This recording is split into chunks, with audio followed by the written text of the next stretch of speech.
G'day, Josh from the Automotive Clinic. Alright, so we've got a SZ Ford Territory 2012 instrument cluster here. Now, this cluster is a replacement cluster for a vehicle that we diagnosed a failed one on at another workshop recently. What we need to do with this cluster is I'm going to attempt to change the VIN number that's written in the cluster.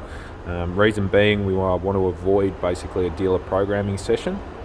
These SZ Territories, it's not like an older Pat's Ford system where we can just replace the cluster, do a key relearn with 2 keys and she's good to go. This will still have a VIN mismatch to the vehicle that we're putting it in, and the vehicle's still going to be immobilised. So what we're going to do is we're going to strip this cluster down. I'll show you how to do that. We'll find the EEPROM chip that can change all that data, and we're going to try and find the VIN in there and hopefully manually write it to the VIN from the replacement vehicle.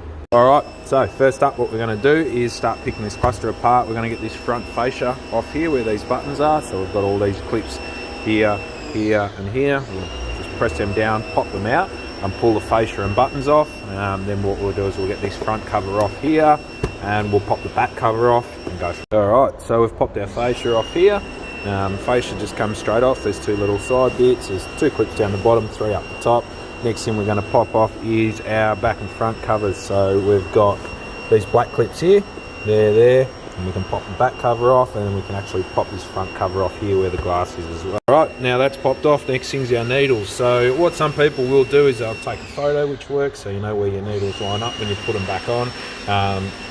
Generally, I'll just take a photo of the whole cluster and I know how they go. Some people will put tape on there. I've found if you put tape on there to mark where the needle goes, so you can get some residue left over. So we're going to pop our 4 needles up and off, and then we'll pull this cover here off. So this back cover with all our writing on it. Alright, 4 needles popped off. We just pull that shroud cover off then, and then the back cover with all the clips, and that folds up. Now this is the chip that you're after there, which is that EEPROM chip.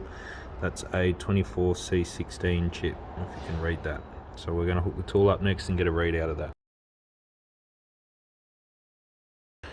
Alright, those of you who've done any PCB or electronics work before will know that this stuff can escalate pretty quickly.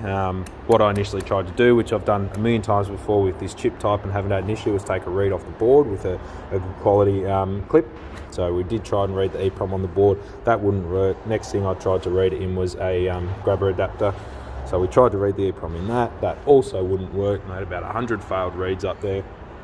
Lastly, I had to resort to soldering onto a manual adapter. So we've soldered the EEPROM onto an adapter here, onto our EEPROM reader, taken a read, and finally we've got a good dump of data there. Now I can already see the VIN, which is awesome, 6FP AAA JGAT right there. So we're going to be able to verify this now, make sure it's correct, which I'll do. So I'll show you how that's done quickly on this software. We'll go up there and we will verify that read. And what it'll do is take another read and compare the data. So that's all verified okay, which is fantastic. I'll save that original file and we're going to rewrite the VIN into it on another software, write it back to this EEPROM, solder it back onto the cluster, put it all back together, plug it into the car, and hopefully that's job done.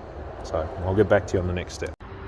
Alrighty, so what we've got here is our fresh VIN in red written in there, so 6FP AAA JGAT C78599. Now I've confirmed obviously that wasn't the original VIN for this cluster. I've confirmed that that's correct on the car. So what we're going to do now is save this modified file, write it back to the EEPROM and go from there. Alright, so we've just written our new VIN, 6FP AAA JGAT C78599 into our chip. Now that VIN is now written into this chip, what we're going to do is we're going to reread the chip and make sure that that is the correct VIN. That's right, and we are going to verify that we got a good read. Done. So that's good. We've got no issues there, no corrupt data that we can see. We've got an original backup still. Now it's time to put this chip onto that cluster and we'll go. Alright, our EEPROM's back on there. We're going to wait for that to cool down a little bit. I'm going to clean all the flux off, put it all back together, and then we're going to get this out to the shop and plug it in and see how we go.